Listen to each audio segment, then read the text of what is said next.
Hello everybody, welcome along. My name is Benjamin Bloom. This is the Benjamin Bloom Football Channel. Please leave your bias at the door and join us to discuss who has the best defence in the Championship.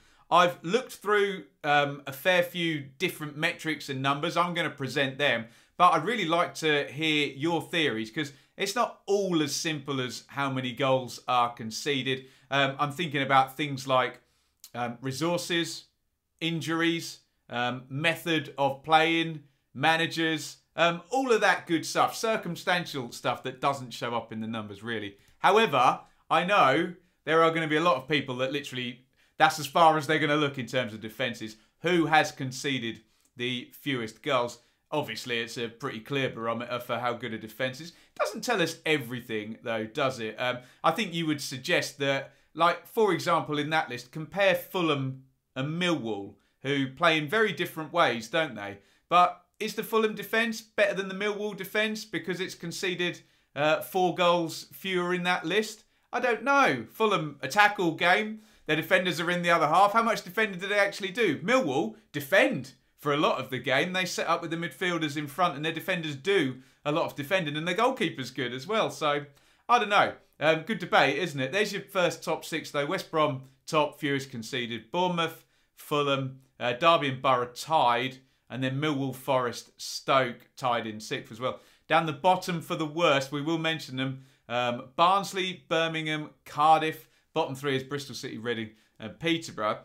Now, obviously, the first thing we need to do with these numbers to try and give them a slightly different twist is adjust them for games played, because Omicron particularly means that we probably might see some movement if we make it, rather than how many goals a club's conceded, how many goals per game have a club conceded.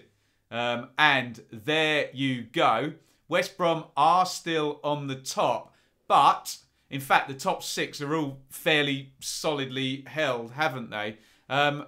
Look at the greens and the reds. These are people who have moved based on the adjustment for number of games played. So green is up. Red is down, so Blackburn have moved up there from the previous one. So have Hull and QPR and Huddersfield and Preston.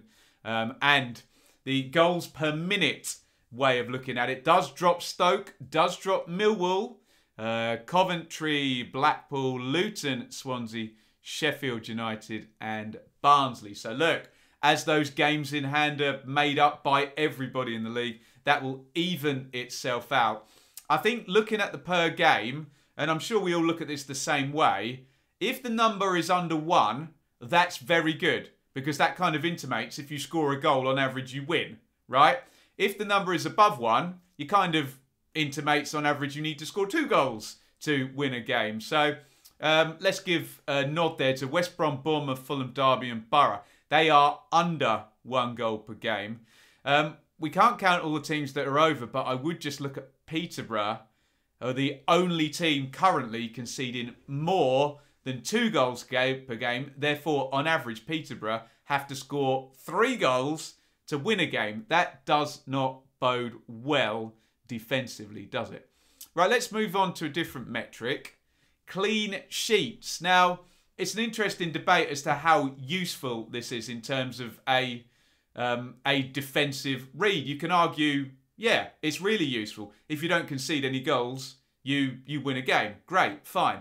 But doesn't tell us everything again, does it? For example, what happens if a team smashes one in the top corner in the first minute or whatever, and the other team then has to come out and the defence has to play slightly differently for 89 minutes in a game? They haven't kept a clean sheet, but they've had to attack more, therefore their defence is even more stretched. Is that a better defensive performance than the team that sits in all game and doesn't concede? It's an interesting debate, isn't it? If we go on the logic that keeping clean sheets, or the more clean sheets you keep, the better, which is fairly sound logic, there are your top 6. West Brom, Bournemouth. There's a standout name in there, Blackburn. Look, Swansea, 11 clean sheets. I think we all know why that is, don't we? When the Swansea game plan works, they're very possession heavy. They keep the ball. So in those games where Swansea do kind of control them, they don't concede many chances because they've got the ball the whole time, haven't they? So they're an interesting outlier there. Also, Look at Millwall. They were up the top a minute ago. So they don't concede many goals. They obviously noughts and ones, well, mainly ones, judging by that, only 5 clean sheets down the bottom there. So maybe that goes back into our debate of, we just said Millwall had a good defence, but they don't keep that many clean sheets. So you tell me, again, what is best in terms of defence? I tell you what is not best. Cardiff, 1 clean sheet all season, which again, in very, very simple terms. So in, I don't know how many games Cardiff have played. Hang on, I've got the table up over here. Cardiff have played 26 games. So in 25 of Cardiff games, they would have had to score at least 2 goals to win the game. Whereas the flip side for West Brom have played 28 games. So in 12 of those games, they would only need to score 1 goal to win the game. We're stating the bleeding obvious, but sometimes these are things we forget. So that's the clean sheet rankings. Oh, here it comes. The good old XG. Now, if you get very emotional about probability stats, which some football fans do, skip to the end now, because we're going to talk about XG for the next couple of these slides. Look, drink it in. Enjoy it if you're not a XG watcher.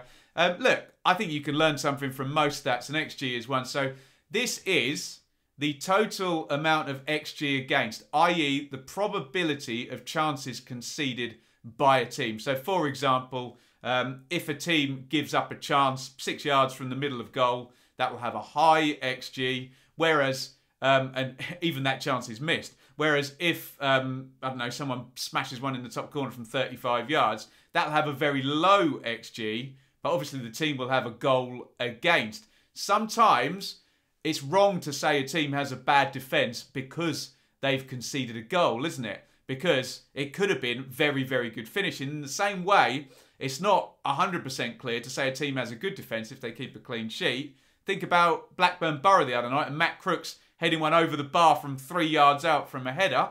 Is that good defending or bad finishing? And bad finishing doesn't often show up in defensive stats. Neither does good finishing the other end. It does in the XG stats. So this is pre-goal stuff. Doesn't matter whether it went in or not. These are the chances conceded.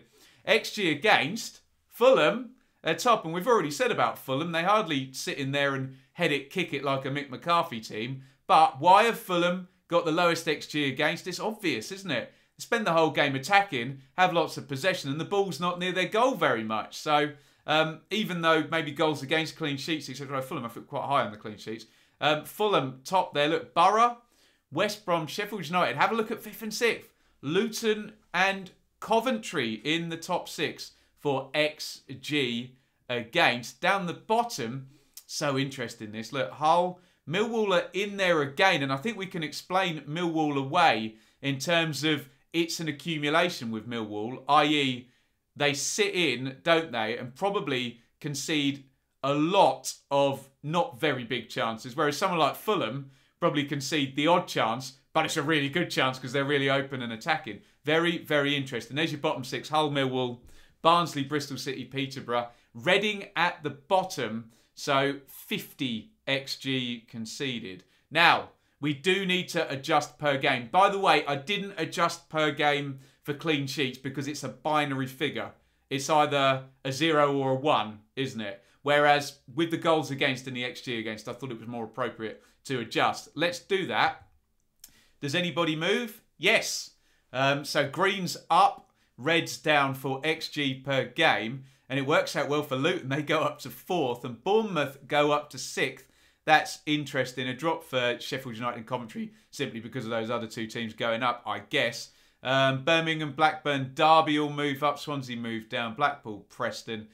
Some droppers there. Cardiff, Millwall drop 1. Barnsley dropped to 22 as well. So there is your adjusted XG per game figure. And again, let's do the probability game here in terms of adding a probability to a probability. But Fulham and Borough, throughout the season, on the probability of chances conceded, on average, will concede less than 1 goal per game. And good news there for Peterborough. Nobody is conceding an average XG of over 2 goals per game. According to the stats I've used from InfoGoal, if you want to fact check me, or you just want to be nice and take my word for it. Well, I made a mistake in the Yeah, that was annoying on the Stockport points total. Yeah, in yesterday's video, you can check that out. There is an apology in the comments. Right, finally with XG, what I find a very interesting figure, because I'm a nerd, is to take the XG against and offset it against the goals conceded, okay? So what we're saying is, on the probability of the chances conceded, how many goals were actually conceded. So, if we get a high number and a positive number, that means the team would have expected to concede more goals than they actually have, which is a net positive, isn't it? If you expect this and you get this, that's good news. On the other hand, if it's a big minus number, the team would have expected to concede this much and they've conceded this much. That's a bad thing, but remember there are always, when we're regarding probability, there's always two possible reasons why, and there's always a positive and a negative. So for example, and I don't like to bring luck into XG, but people do sometimes, don't they? For example, a team could get lucky, couldn't they? They could come up against bad finishing 3 weeks running and outperform the XG. They should have conceded 3 goals more than they did, but they didn't. And it wasn't anything to do with what they were doing. You take my point. It can be any other way round. And sometimes it's a good thing. If there's a disparity, sometimes it's a bad thing because you can predict a downturn if the worst case scenario points out. For example, if a team is grossly overperforming XG conceded, then what happens if the probability shakes itself out? They're going to concede a load more goals, aren't they? Anyway, my explanation, too much, I think, but there are the numbers. Look at that top 6. Now, we haven't seen Hull in the top 6 yet, have we? So, Derby are top ranked there, and according to probability, should have conceded nearly 10 more goals than they have, 9.8. I think we can explain that, or well, I'll give you my theory. Derby have set up well defensively this season. They've got ageing centre-backs who are good, clever defenders without necessarily maybe being quick. If they were playing completely open, they would have probably conceded all these goals, but they protect their defenders. And again, like Millwall, who are second, with Derby, I think it's an accumulation of not so good chances. And that's why they're able to keep them out and overperform in that way. Hull, I don't know. You tell me. Can we put it down to a goalkeeper? Baxter, in on loan? Have they improved massively since he came in? I don't know whether it's by 7.2 goals or not. You tell me. Bournemouth, West Brom and Blackburn we've seen in the top 6s before here. What about the underperformers? Are they hapless or are they being unlucky? I wonder. So apparently Bristol City should have conceded 2 fewer goals than they have. Luton, 3.5. Sheffield United, nearly 4. And we can literally put that down. If anyone watched that Sheffield United West Brom game with me early in the season where literally 2 or 3 of the goals were all errors, you can almost find the goals in one game sometimes. Peterborough, 5.1. Birmingham, 6.5. There's an insane one at the bottom there where Cardiff apparently should have conceded 10.7 goals fewer than they actually have. I don't know what's going on there. Is it goalkeeping? I don't know. Is it from Mick McCarthy across to Steve Morrison? I'm at a loss for... I mean, look, we can normally call out a number, but when it's that high, really? Really? Oh, dearie me. So, look, some interesting numbers there. So, I've looked at goals conceded and then adjusted it for number of matches played, which is fairly standard. Clean sheets, again, there's arguments for and against all these stats as to whether they line up with best or not. Then we've looked at XG against, adjusted it per game, and then done an over-under in comparison with the actual reality rather than the probability. What I've then done is I've taken all of the ranks I've given teams, and again, this is just a thought experiment. I'm not saying this makes the team at the top the best and the team at the bottom the worst. It's a presentation of some facts, and I'd really like you guys to at least have a look at them, but also give extra information as well. And there's a famous quote I can't remember about the data is the data, and I can present the data, and then it's up to you how to interpret it, isn't it? And we all interpret it different. Just make sure you leave your bias at the door when you do interpret it. So there are our average ranks across all of those things I have analysed. West Brom top, and it does then completely line up with fewest goals conceded. That's very boring, isn't it? Bournemouth, then Borough, Fulham, Derby and Stoke make up our top 6. Let me just check how close that was to concede. I think if I press the next button, West Brom, Bournemouth, Borough, Fulham, Derby, Stoke. West Brom, Bournemouth, Fulham, Derby, Borough. And Stoke find their way up in there. Interesting. Down at the bottom, Preston, Barnsley, Cardiff, Bristol City, Reading, Peterborough. Let's go against the goals conceded. So Preston have dropped in somehow. Cardiff are obviously in there. Bristol City, Reading, Peterborough. Bristol City, Reading, Peterborough. So look, you can go round the houses and we do still come closely back to goals conceded. And I suppose that's a good thing because like I said at the top of the video, it's most of the story but not the whole story. And hopefully, knowing you lot in the chat, there's plenty to discuss on this. So, looking at my numbers, they do match up with the goals conceded. West Brom have the best defence in the Championship. Peterborough have the worst, with some interesting teams. I'm talking about Swansea appearing in that clean sheets. I'm talking about Millwall having good numbers and bad numbers when you compare and contrast clean sheets and goals against. Derby are interesting. Hull are very interesting as well. And Luton and Coventry in that XG list were very interesting. Anyway, I've nerded out for 16 minutes. If you're still here, then you also find it as interesting as I do. So get your comments in. And, yeah, let's avoid the reductive comments of, just look at the goals against. Yeah, fine. You know, if you want to do that, we're hoping to have an interesting conversation around a few extra numbers than that. And I would invite you to do so in the comments. Thank you for everybody for watching. Please like, subscribe, comment, especially I've implored you several times. Get involved over on Patreon as well, patreon.com/BenjaminBloom.